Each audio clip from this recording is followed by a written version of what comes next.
எதிராக எத்தனை பேர் செயல்படுகிறார்கள் என்பதை பற்றி பொருட்படுத்த வேண்டாம். மனதை குழப்பும் பிரச்சனை விரைவில் சரியாகிவிடும் என்று மனதில் சொல்லிவிட்டு வேலையை பாருங்கள். விரைவில் அதிசயம் நடக்கும். ஏற்பட போகும் அதிசயங்களுக்கு நன்றி என்று ஆழமாக சொல்லிக்கொண்டே இருந்தால் போதும். அது எப்படி சரியாகும்? சரியாகும் வழிகளை பற்றியெல்லாம் நீங்கள் ஆராய வேண்டாம். நமக்கு ஒரு சில வழிகள் தான் தெரியும். ஆனால் பிரபஞ்சத்திற்கு 1000 வழிகள் இருக்கும். அது எப்படியும் சரி செய்து விடும்.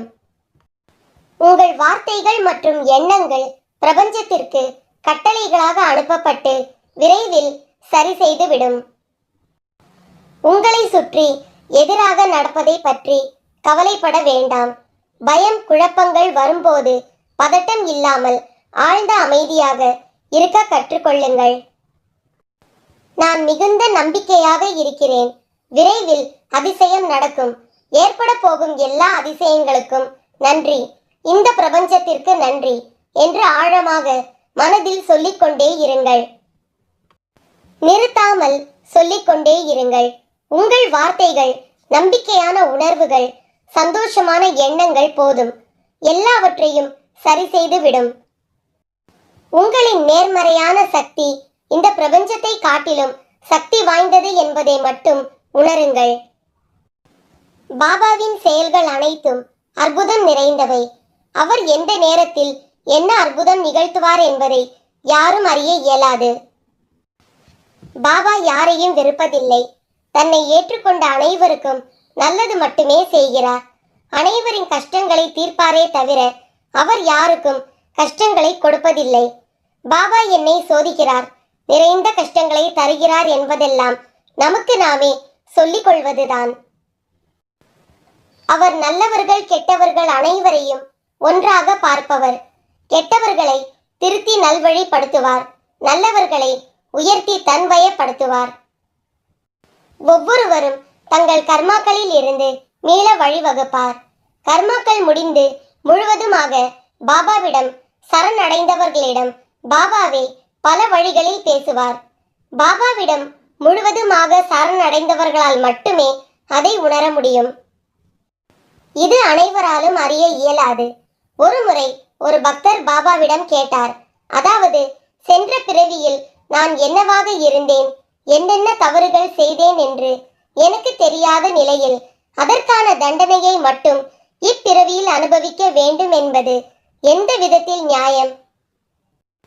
அந்தந்த பிறவியிலேயே தண்டனை கொடுக்கப்பட்டால் இந்த தவறுக்காகத்தான் நமக்கு இந்த தண்டனை தரப்பட்டுள்ளது என்பதை உணர்ந்து அந்த தவறை திருத்திக் கொள்ள ஏதுவாக இருக்குமே என கேட்டேன் என்று அந்த பக்தர் கூறினார். அதற்கு பாபா அந்த பக்தருக்கு சொன்ன பதில், நீ செய்த தவறுகளுக்காக மட்டும் நீ கர்மாக்களை அனுபவிக்கவில்லை. உனக்கு முன்னதாக 21 ஜென்மங்களில் செய்யப்பட்ட பாவ புண்ணியங்களின் அடிப்படையில் பாவ புண்ணியங்களில் எது அதிகமோ அதில் உனக்கான பங்கை நீ அனுபவிக்கிறாய் என்று சொன்னார். எனவே நாம் நம்முடைய இந்த வாழ்நாளில் புண்ணியங்களை மட்டுமே அதிகமாக செய்து நமக்கு பின்வரும் சந்ததியினர் நலமுடன் வாழ நம்மால் முடிந்த அளவு புண்ணியங்களை செய்வோம்.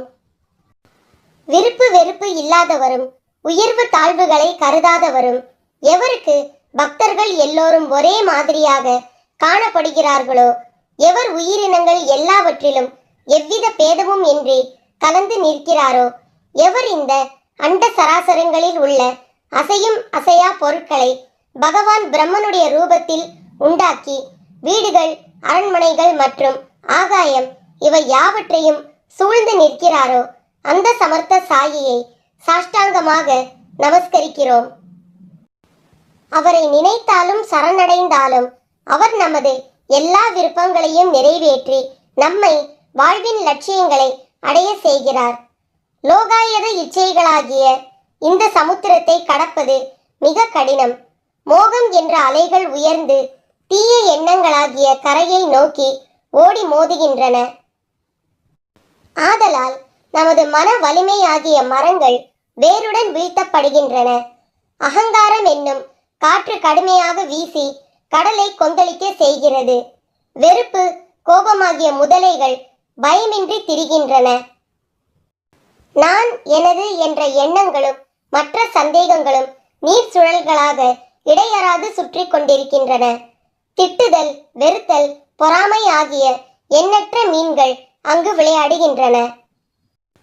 இவ்வளவு பயங்கரமானதாகவும் கொடுமையானதாகவும் இந்த கடல் இருந்தாலும் சத்குரு சாயி இதை அழிக்க வல்லவர். அவரது பக்தர்கள் இதை பற்றி பயமடைய வேண்டியதில்லை.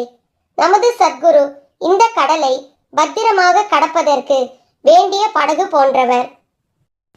சாயி சத் சரிதம் படிப்பதால் என்ன பலன் என்று ஒரு பக்தர் கேட்டார்.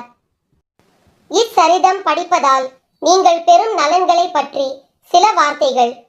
புனித கோதாவரி நதியில் குளித்துவிட்டு ஷீரடியில் உள்ள சமாதி மந்திரில் உள்ள பாபாவின் சமாதியை வணங்கி தரிசித்து இந்த சத்சரிதத்தை படிக்கவோ அல்லது கேட்கவோ வேண்டும். இதை செய்தால் உங்கள் உடல், பொருள், ஆவியை தாக்கும் தீங்குகள் மறையும். தற்செயலாக சாயியின் கதைகளை நினைப்பதன் மூலம் உங்களை அறியாமலேயே நீங்கள் ஆன்மீக வாழ்வில் விருப்பம் கொள்வீர்கள். இச்சரிதத்தை ஆர்வமுடனும் பக்தியுடனும் படிப்பதால் உங்கள் பாவங்கள் அழிக்கப்படும்.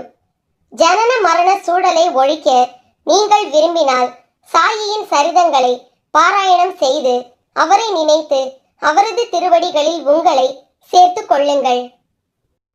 நீங்கள் சாயி சரித சாகரத்தில் மூழ்கி மேலெழுந்து அதன் இன்பத்தை மற்றவர்களுக்கு கூறும்போது அவற்றின் புது புது நித்திய சுகந்தத்தை உணர்ந்து மற்றவர்களையும் தொல்லைகளிலிருந்து காப்பீர்கள். சாயியின் உருவையை நீங்கள் தொடர்ந்து தியானித்தால் நாளடைவில் உருவம் மறைந்து உங்கள் தன் உணர்விலேயே கலந்துவிடும். தன்னை அறிதலும் பிரம்மத்தை உணர்தலும் மிக கடினம். ஆனால் சகுண பிரம்மாவாகிய சாயியின் உருவத்தின் மூலம் வழிபட்டால் உங்கள் பிரம்ம உணர்வின் முன்னேற்றம் எளிதாகும். பக்தனானவன் தன்னை சாயியிடம் பரிபூர்ண சரணாகதி ஆக்கிவிட்டால் தன்னுடைய தனித்தன்மையை இழந்து ஐக்கியமாகி கடலுடன் நதி சங்கமிப்பது போல் அவருடன் ஒன்றாகிறான். கனவிலோ உறக்கத்திலோ அல்லது விழித்திருக்கும் நிலையிலோ இவ்வாறு அவருடன் இரண்டர கலந்தால் நீங்கள் சம்சார பந்தத்தை ஒழிக்கிறீர்கள். இதை பாராயணம் செய்து செல்வத்தை விரும்புபவன் செல்வத்தையும், நல்ல வியாபாரிகள் வியாபாரத்தில் வெற்றியையும் அடைவர். உண்மைக்கும் பக்திக்கும் தகுந்தவாறே பலன்களும் அமையும். இவைகளன்றி எவ்விதமான அனுபவமும் இல்லை.